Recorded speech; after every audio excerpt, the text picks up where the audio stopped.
جو میڈیا ہے اس کے اندر وہ جابز لے سکتے ہیں۔ اب تاثر یہ ہے کہ پریس کلب کے یہ لوگ ایک جگہ کا رول اختیار کر چکے ہیں۔ یہ پیمرا کے دروازے اکھاڑ دیں گے، گولیاں چلا دیں گے اور پی اے ڈی کے سامنے بلوا کر کے یہ جو اعلیٰ عہدیداران ہیں ان کو دمکائیں گے۔ ابھی میرے پاس ایک فوٹیج آئی ہے پی آئی ڈی کی، جس کے اندر یہ گینگ جو ہے یہ اندر انٹر ہوا نظر آ رہا ہے، اور یہ اندر آپ کو نظر آ رہے ہیں کہ ایک دو نہیں، کس طرح یہ اندر جا رہے ہیں۔ اس کی تحقیقات ہونی چاہیے، اور پی آئی ڈی منسٹر اور اسپیشلی جنرل باجوہ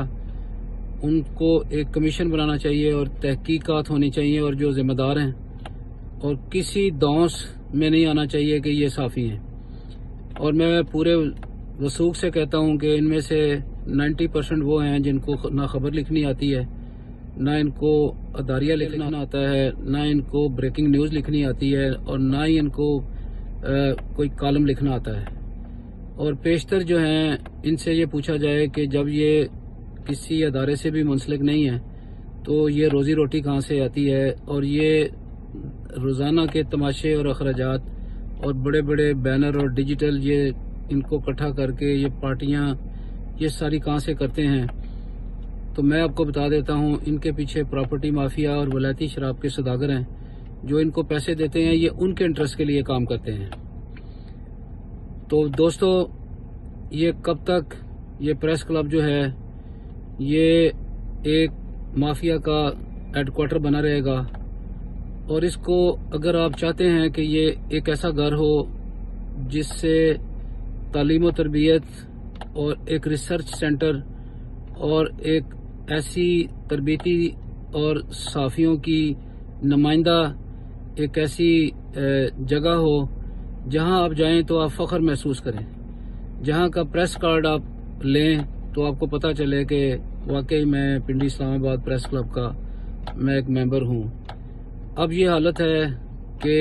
لوگ ڈر جاتے ہیں، اگر کسی کے پاس مالک مکان جو ہے وہ آپ کو مکان کرائے پہ نہیں دیتا، آپ کو گاڑی بینک نہیں دیتا، آپ کی معاشرے کے اندر کوئی عزت نہیں ہے۔ اور یہ وہ مافیا ہے جنہوں نے آپ کے بچوں کے سامنے آپ کو شرمندہ کیا، یہ آپ کے پاس جاب نہیں تھی لیکن آپ کے پاس ایک ایگو اور ایک رسپیکٹ تھی، انہوں نے آپ سے اس مجبوری میں نعرے لگوائے اور آپ کی تصویریں آپ کی ویڈیو پہ دکھائیں، اور آپ کے بچے شرمندہ ہوئے، سکولوں کالجوں میں آپ کے معصوم بچے، انہوں نے جب دیکھا کہ باپ ہمارا اپنی تنخواہ کے لیے نعرے مار رہا ہے تو وہ ان کی ایگو ہرٹ ہوئی۔ خدا کے لیے جب آپ ووٹ دیں تو آپ یہ سوچیں کہ آپ کتنی بڑی زیادتی کریں گے اگر آپ کسی مافیا کے ڈان کو یا ایک ایسے نمائندے کو جس کی بچی تھانے میں جا کے یہ درخواست دے کہ میرا باپ جو ہے وہ شراب پی کے گھر آتا ہے اور مار پیٹ کرتا ہے اور ہماری عزت محفوظ نہیں ہے۔ جب وہ اپنی بچی کی عزت نہیں کرتا تو وہ ایک پریس کلب میں جو اتنی ساری بچیاں ہیں ان کی کیا عزت کرے گا؟ آج میرا پیغام آپ کے لیے یہ ہے کہ خدا کے لیے اس کو چنیں جو آپ کا نمائندہ ہو، اور اس کو ووٹ دیں جو آپ کے حق کی بات کرے۔